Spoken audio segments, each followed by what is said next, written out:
Good morning students. हम पढ़ रहे थे की एलिमेंट्स ऑफ गवर्नमेंट। तो आपने देखा कि इलेक्शन बहुत ही ज़रूरी है गवर्नमेंट के लिए। आगे कंटिन्यू करते हुए हम पढ़ेंगे need to resolve conflict. Second point जो है कि डेमोक्रेटिक सरकार में जो भी कोई वाद विवाद हो उसको दूर करने का सबसे पहले यत्न करना चाहिए। In Maya story you read about how conflicts can often lead to violence and deaths। हमने देखा कि कैसे भी कोई भी जो गलत बात निकल जाती है उसकी वजह से कन्फ्लिक्ट होते हैं, एक लड़ाई झगड़ा होता है, उसको जल्दी सुलझाना बहुत ही ज़रूरी है। नहीं तो बहुत ही सिचुएशन ख़राब हो जाती है, तुमचे वारे हालत ख़राब गसा।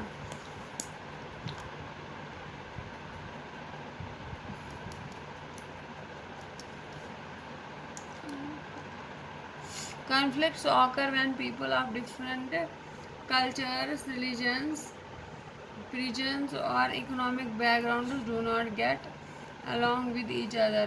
कोई भी कन्फ्लिक्ट लड़ाई तब उत्पन्न होती है जब एक संस्कृति के लोग दूसरी संस्कृति के विचारधाराएं नहीं मिलती है, वो डिस्क्रिमिनेट होते हैं, उनका शोषण होता है। People may use violent means to settle their violent differences. लोग अहिंसा का ये करते हैं यूज़ और अपने डिस्प्यूट झगड़े सुलझाते हैं। उससे क्या होता है कि किसी की डेथ भी हो सकती है। This leads to fear and tension among others. उससे जो भी वातावरण होता है, सिचुएशन बहुत ही ख़राब हो जाती है। Government helping the resolve. उस समय सरकार को आगे होकर झगड़े सुलझाने का काम करना होता है। Let us read about some of the conflicts our country. हम पढ़ेंगे कि हमारे देश में कुछ कॉन्फ्लिक्ट्स, कुछ राइट्स वगैरह कब और कैसे उत्पन्न होते हैं और गवर्नमेंट का क्या रोल होता है। The Indian constitution lays down the basic rules और laws that have to be followed by everyone. भारतीय संविधान में कुछ नियम कानून किए गए कि जो सबको अपनाने हैं और उनको फॉलो अनुसरण करना है। These laws are for both the government and the people। ये दोनों के लिए। Conflicts and differences have to resolve according to these laws। Conflicts and differences have to be resolved according to these laws।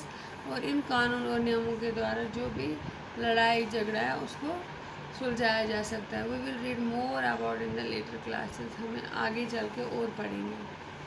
Religious processions and celebrations can sometimes lead to धार्मिक जलसे या उत्सव जो मनाते हैं, कभी कभी उसकी वजह से कोई कन्फ्लिक्ट वाद विवाद उत्पन्न हो सकता है। For example the route a procession takes may lead to conflict। The government, particularly the police, play an important role in getting representatives of concerned communities to meet and try and arrive। And कभी भी जब कोई झगड़ा होता है तो police आगे उसको सुलझा लेती है। And try and arrive at a solution. और कोई उस मसले का कोई निदान निकालते हैं। At times there is fear and violence may erupt with people throwing stones और trying to disturb the position. The police is responsible for ensuring the violence does not. कभी कभी जब कोई जल्द सा प्रदर्शन होता है तो वहाँ पर पथराव होता है, मुझे कहीं लगा वहाँ कि सच पुलिस वहाँ बोर्ड करते सुलझावा सो मसला। Rivers too can become a source of conflict. कभी नदियों पर भी होता है। River may begin in one state and flow another and in a third। the sharing of river water being different states।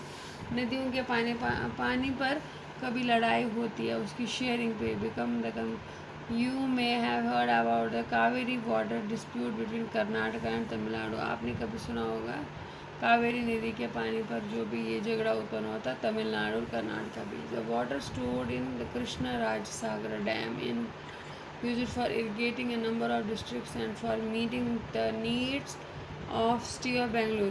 The water stored in Mettur Dam in Tamil Nadu is used for crops growing in the delta region। ये पानी जो इसमें store किया जाता है dams में, वो अलग अलग जगहों पर यूज़ किया जाता है। Conflict arises between both dams are on the same river.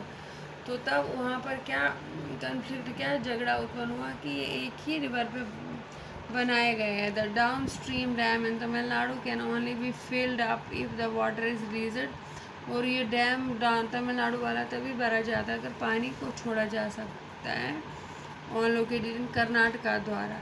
Therefore both states can't get as much water. तब पानी की कमी की उत्पन्न जो होती है कमी, तो वहाँ पर झगड़ा शुरू हो जाता है। This leads to conflict. The central government has to set up in and see the fair distribution is worker. तब जो केंद्रीय सरकार वो सामने आती है और वो चेक करते हैं कि दोनों राज्यों तक बराबर पानी पहुंचा कि नहीं, कोई किसी किस्म की अहिंसा ना हो। इस तरह से डेमोक्रेटिक गवर्नमेंट है ना वर्क करती है, सबको बराबर हक मिले। तो ये दूसरा पॉइंट है। Thank you, have a nice day.